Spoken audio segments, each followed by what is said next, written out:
Welcome to the Musicians Mobile. We got Dree Mon, and I met Dree a few years back at the Durango Songwriters Conference, and her music really caught my attention. She had really cool, unique lyrics, feel-good songs.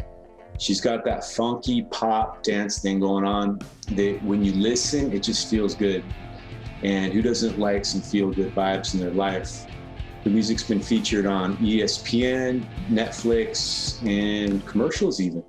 Her latest single is called Love Me at My Best, and it is pure fire. Welcome to the Musicians Mobile Show, Dree Mon. How you doing? I'm great. Thank you so much for having me. Yeah, you got it. What is one of the placements that you're most proud of? One of the Netflix placements, I had my song Rebel Soul on a movie called High Strung Free Dance, Nice. and a sequel to the High Strung #1, I guess. And I absolutely love that movie. So when I found out it was going to be on the second one, which is about dancers, and I'm a former professional dancer, I was just super excited about that. How did you transition from the dance world into more becoming a songwriter and an artist? The transition from dance to music was kind of happening over time. And it wasn't until one day where I just kind of took the leap of faith and I started playing shows out and writing with other people and, kind of diving into that world. But before that, I had been writing songs as a dancer just for myself.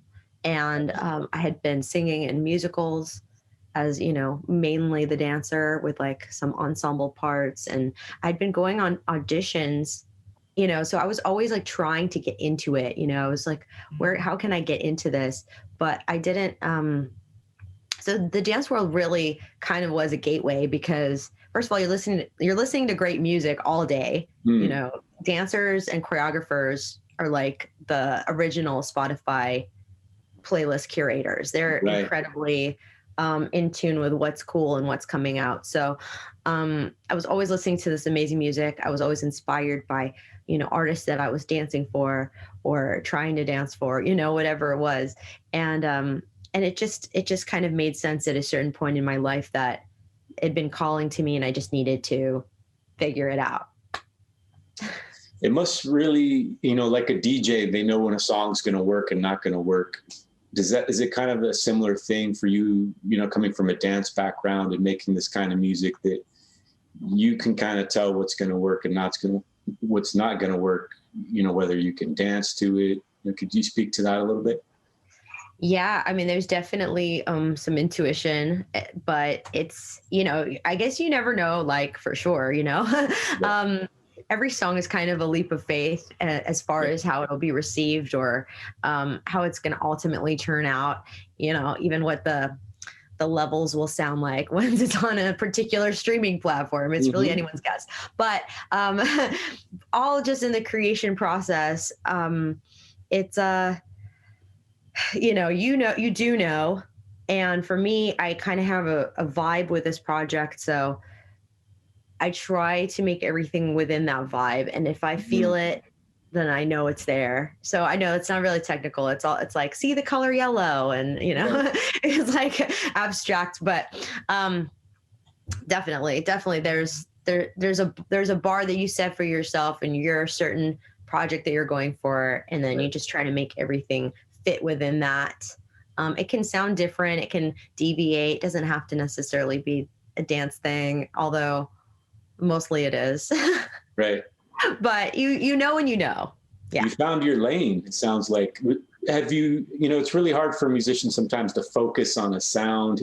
Have you always been this focused on a sound, or did you used to do grunge and then metal and blues? How did you kind of find your lane in music and your style, your sound? Well, it's great to hear that it sounds like I have, because it really is a constant struggle to, like stay in the lane, yet challenge it. Because I did come from a singer-songwriter background. I did pop rock EP as Dree Patterson. I did, some other side projects with other people in various styles. And I really just like to write a song that I think is a great song. So then it's like, how do you, I have so many songs I perform for my audiences that are not released and are even on past projects, and people really love them, but they just don't quite fit with this sound. So I'm always kind of having this, like, should I just release it anyway? Should I do it anyway? Like, that's always a thought, and I don't yet know the answer. Sometimes I think it's just about trying something. If it works, it works, Right. and if it doesn't, it doesn't. Right. You seem like you have, you're really inspired from different eras. If you could be creating music, you could, go in a time machine, create music in any era, what would it be? Ooh, that's a good question. I love the 70s. Yeah. Disco? Disco and funk. You like the Bee Gees? The Bee Gees. I love the harmonies. I love the funky guitars, the layers. Yeah. It's just also grand, It's like, it's a bit theatrical, and it's just, very catchy. Everything's very catchy. There's kind of been a turn to a more chill thing these days, especially with pop music. Right. And I just always really loved, like, even the 90s too, like the singers of the 90s, especially in pop and R&B, their stylings, like when they hit those ad libs, you don't hear them being as featured and as pronounced maybe now as back then. Gotcha. I just really love that so much. I love how those ad libs were like an integral part of the song. Like we're waiting for that one run or that one high note or that one like rephrase, and it's just right. I miss that. So I try to bring that in a little bit. I really love that. How have your music tastes evolved through the years? What did you start off listening to as a kid? As a kid, oh man, I was really obsessed with like Gwen Stefani and No Doubt. Yep. No Doubt. But I liked a lot of R&B too, like Stevie Wonder and Alicia Keys. Oh, yeah. And Aaliyah was really big for me at the time. I just like different things where I could try to, practice changing my voice and kind of imitating different people. So all these people have such a different sound. And so for me, it was like, I had my own like little shows by myself, for nobody, where I would go through an album and I would just try to sing like the entire album in like their voice. Wow. It was really crazy. Their inflections and the little runs, that way, start to absorb their music into your process. Yes. And I don't know that it was the best, forming the best habits vocally, but it was really fun to like, find these different things that you can do, because your voice can do so many things, so versatile, so I've always really enjoyed that. When did you start writing songs? I started writing songs actually as a teenager, and I was writing songs just because I had feelings, and I'm kind of back in that stage right now, actually, where I'm just kind of doing a lot of free writing, and just like a lot of it with rhyme, and kind of later, looking back on it and going like, okay, this could go really nicely together, or that part really flowed well, or, and that's kind of what I started doing when I was a teenager. Like every day I would write, and it was just because I had so many feelings about things going on, and it was such a tumultuous time for me that I just needed it as an outlet. So yeah, that's how it all really started, just as a cathartic thing for me. And eventually one day when I tried to write a song, I realized I already had so many tools. I already had, the thoughts I wanted to get out, and I already had the melodies. So it was like, oh, okay, this makes sense. Yeah.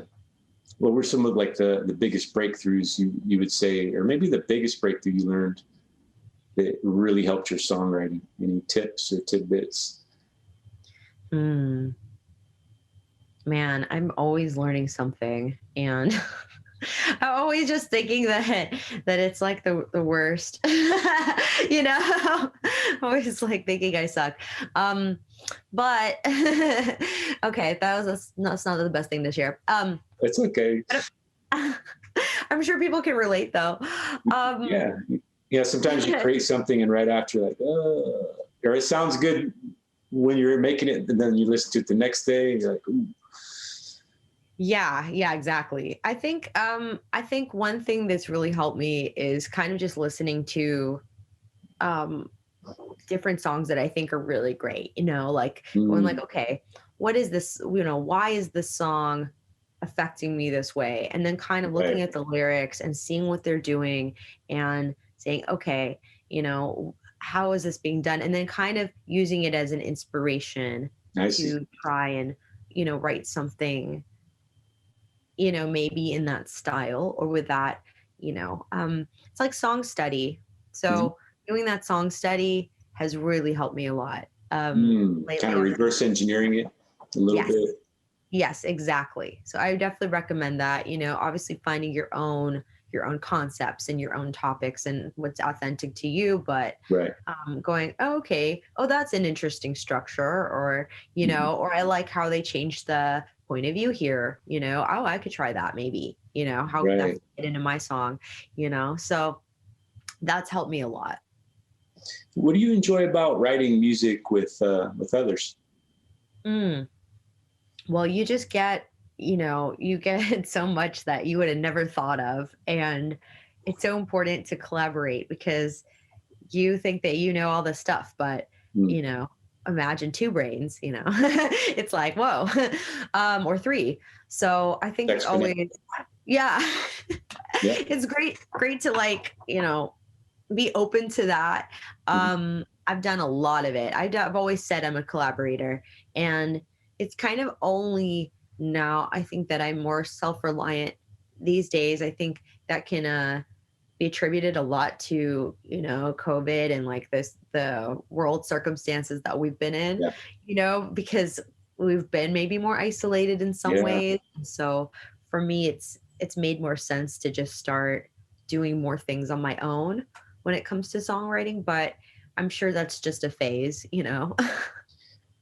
Speaking of that, how do you have a dancey pops vibe, and we're going through the COVID thing. And you're in the house, I imagine, as most people are. How do you create that dance poppy feel good vibe during these times, or how does that work out? How do you work through that? It's actually really interesting because, yeah, a lot of the songs I've been working on have kind of been going in a different direction, understandably so. But the last single that I released, Love Me at My Best, I was able to, It's a nice song. I like that one. thank you. Thank you. I was able to channel, the melodies are always inside you, and Mhm. when you hear a good track or you have, you've got the melodic part to work with, and the production is great. It's, it just happens because, Mhm.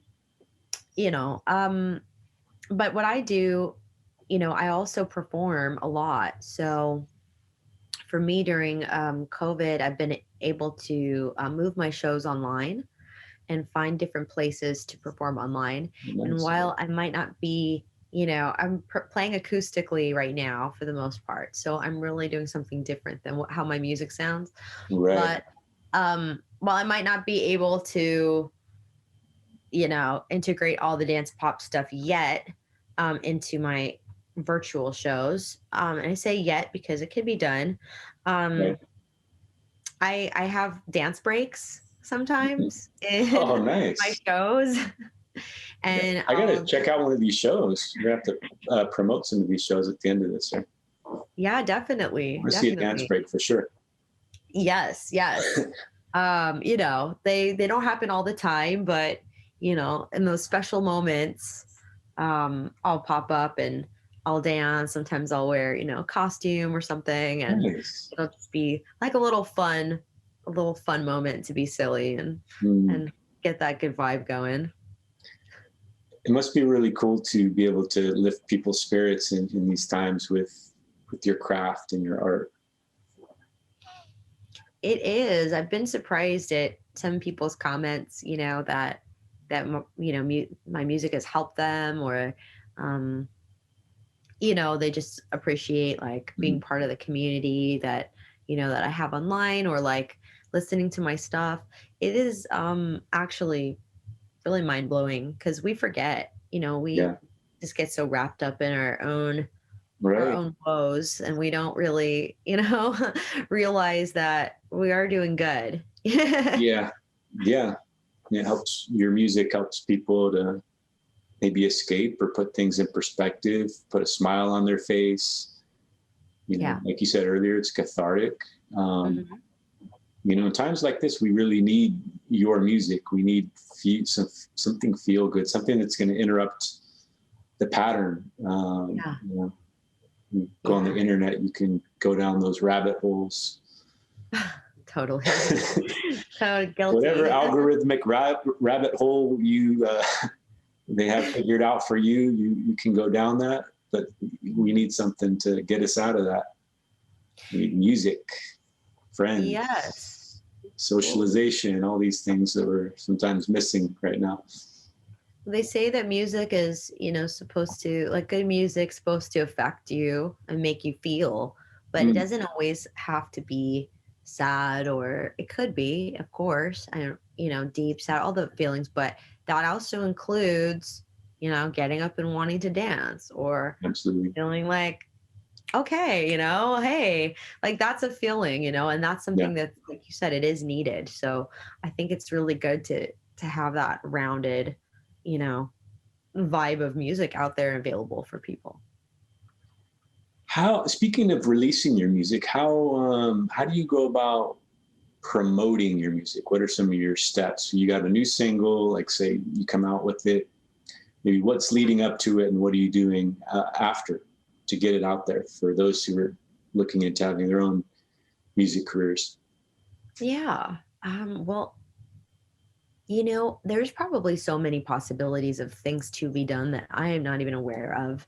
Mm, And it's always changing too. So it's good to just, keep asking around, keep doing these kind of things, and asking people, and reading and reading. But for what I did for the last one, and, I was working with a very small budget. So mhm.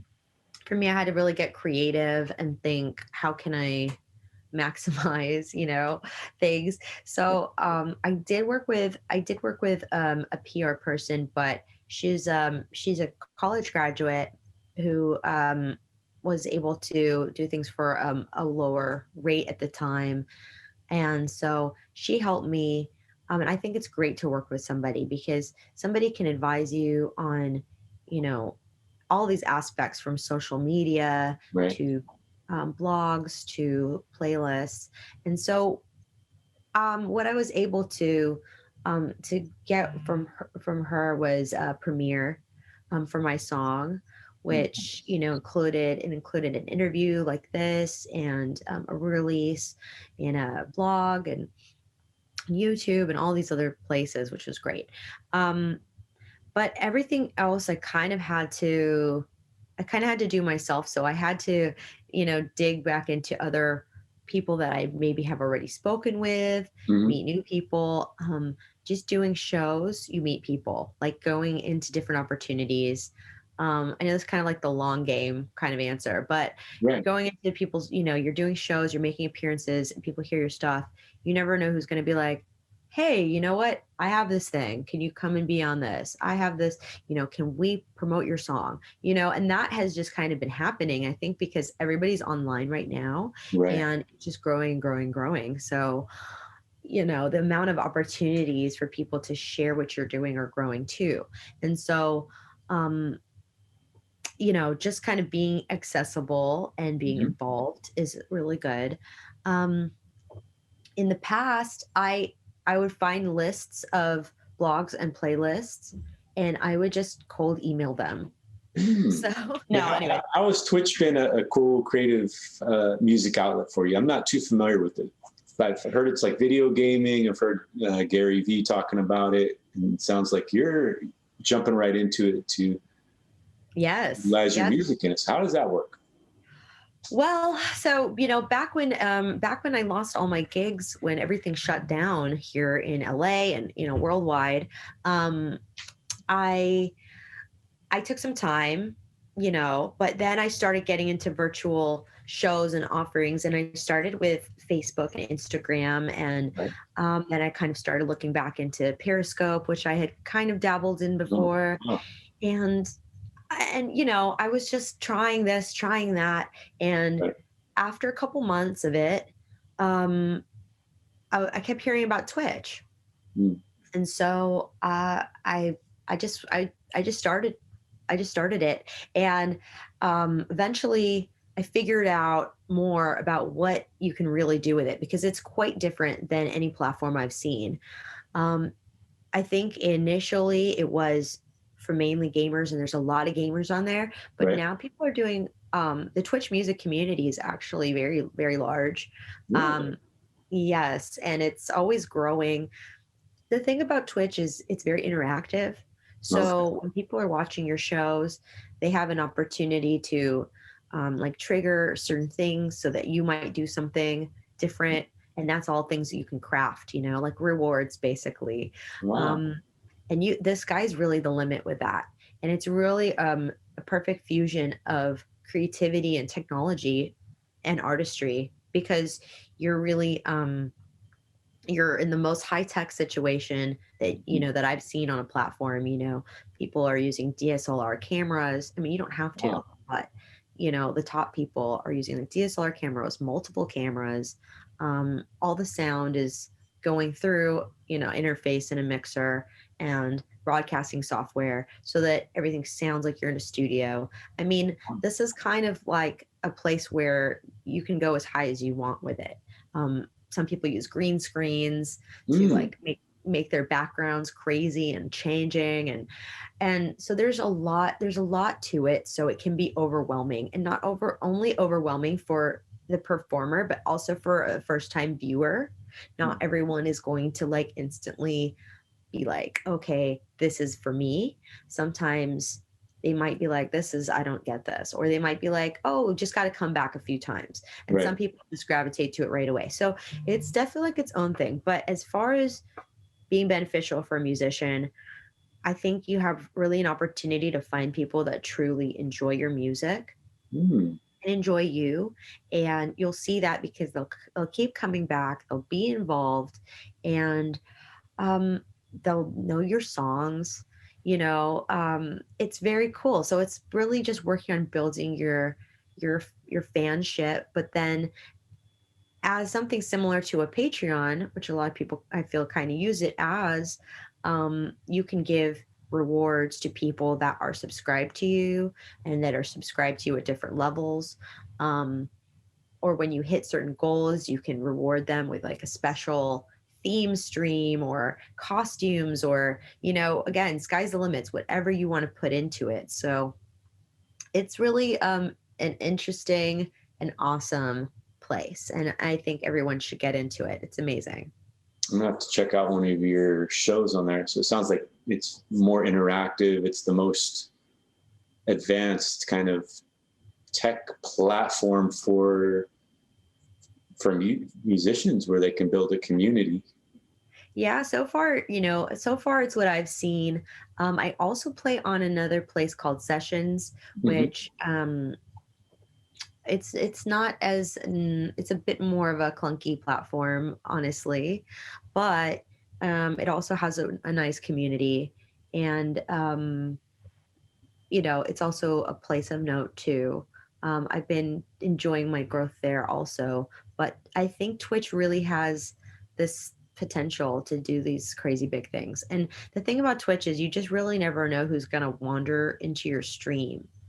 Really? Um, that's the thing that Twitch has that I would say other platforms don't, is that they have this feature called raid. Hmm. So when you're done with your stream, you can go and raid another stream, and you bring all your people into that stream. Oh, So if that's cool. you're a small streamer, you have 5 people watching you, and all of a sudden a raid comes in with 200 people. That's like 200 new people that have never heard you, never seen you. And then it's like, it's your time to shine, play your best song, welcome them in, and just watch them all follow you. And you don't know what could happen. So Oh, cool. That's been definitely like the best part of it, is the raids, because it's, I don't other platforms don't have that kind of like, okay, we're sharing vibe. Right. It's like, this is this one and this is this one, and it's all very separated, and this is just everybody. And Twitch streamers, they'll like collaborate with each other. I've been part of a songwriting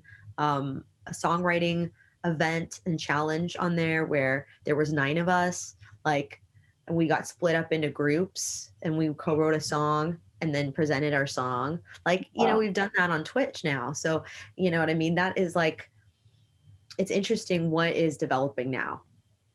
You're right on the forefront of using these collaborative technologies, and it sounds like you're really embracing the future here. Yes, because I mean, I don't know what the future is for live gigs, and I've had a few sprinkled throughout 2020, because there's been ways to do some outdoor stuff at times, and some safe shows, which has been awesome. But it's not the norm. It's really like, still feels like the exception right now. And it's good, because what I'm learning is kind of like, I think what a lot of us have learned over the last year is that many jobs that we thought previously we need to be physically at, brick and mortar, like we can actually do in our house. Mm-hmm. And I think that, and I know this doesn't apply to all jobs. So, just, some jobs obviously I think maybe have had that epiphany, and music turns out is also one of them, which is really interesting to think about, because you always think about it like it has to be live, it's not the same, but it's actually really cool. It's really special. I also don't mind that I don't have to lug all my gear around. I don't have to drive far. I don't spend money on gas. Right? Like, there's a lot of pluses here, but you can also live wherever you want. So you don't have to live in a big metropolitan city. You just have to have really good Wi-Fi. So you can be wherever you want to be, and you can do this. Yeah. Get yourself some Ethernet, like, and you could do, and so that I think is like probably one of the coolest things, like, I'll see, in my time, is like that you could do this from your space. I have a feeling you'll be doing this from Bali, and you'll be creating those videos where it's like you're living the life. I hope so. Jumping off waterfalls. Dree Mon, by the beach. Yeah, I think sky's the limit. I know some people have done some outdoor streams. I haven't really ventured, because of the technology stuff, but some people, like one of my friends did a stream, I think in their garden or something, like, so, and it brings nice vibes and something different. And I find that a lot of the people that watch shows there, they want community, they want a place to feel good and feel safe and feel welcomed. And, sometimes they're in the mood for something upbeat and feel good. And other times they just want to hear some piano instrumentals, and like Twitch really has everything for them. So it's good. Nice. What advice would you give to someone who's maybe about to just graduate high school and they want to start their career as an artist in the music business? What would you tell them? That might be an hour long, actually. Or what's your top tip you would tell them? Let's narrow it down. I would say, oh wow, this is so hard. Like all of a sudden I keep having flashes of TikTok and just what's going on now. You have post TikTok stress disorder. Right. No, it's just, I'd say just be open and embrace everything. I'll embrace all the possibilities. Don't think it has to be done in one way, because Okay. I've never seen a time when there's so many ways to get across to people Hmm. and to build, build something with your artistry. So whether it's through, sync licensing or TikTok or Twitch or live shows or, whatever, a combination of, like, um, I'd say definitely be open. If you can, find mentors, Mm, really important. And then don't get lost in all these other things, because just remember that the songs are the most important. And, yeah. keep working on your craft always. And don't bank off, anything else. You know Right. what I mean? Like, do Yeah. all the other things, but I mean, that's the thing. It's like, how many people blow up from like these little kind of niche things that they do, or this random thing that they do. But when you actually look at them, they are talented. Like, they Right. probably been doing music for like 10 years. They Right. have music no one has listened to. And now finally, like, they did this one random thing and now everyone's discovering them, or, Yeah. so I mean, it is a long game. And like, also don't compare yourself to anybody else's journey, because Right. you have no idea what their story is. You Right. don't know who they know, you don't know their circumstances. Like, Mhm. there's a lot of things that seem, you know it's easy to get caught up in that too. So Yeah. just always stay true to yourself and have faith in yourself that your time is going to come. Thanks for those positive and kind words. Are there any, in closing here, what would you like to promote? Is there any place you'd like to send the fans here? How can they learn more about you and your music? Yes. Well, I would love for people to check out all my music under Dree Mon, and you can find it on Spotify, Apple, Tidal, iTunes, everywhere that you look for music. Um, I do have a link I can share, Sure. um, fanlink.to/Dreamon. Hmm. Um, and this link will take you to all, my music on all the platforms, as well as my Twitch shows, my sessions shows, a Discord server where I have a place for people to connect with me more. Um, I also have a link to my music videos there, and so it's really like the one like master link. But Hmm. anywhere you look, Dream On, you will find me. And socials, Dream On Music. Awesome. Thanks so much, Dree Mon, for your generosity and sharing your words of wisdom here, and wish you all the best. Thank you so much. All right. Peace. I'll talk to you later. Bye-bye. Bye.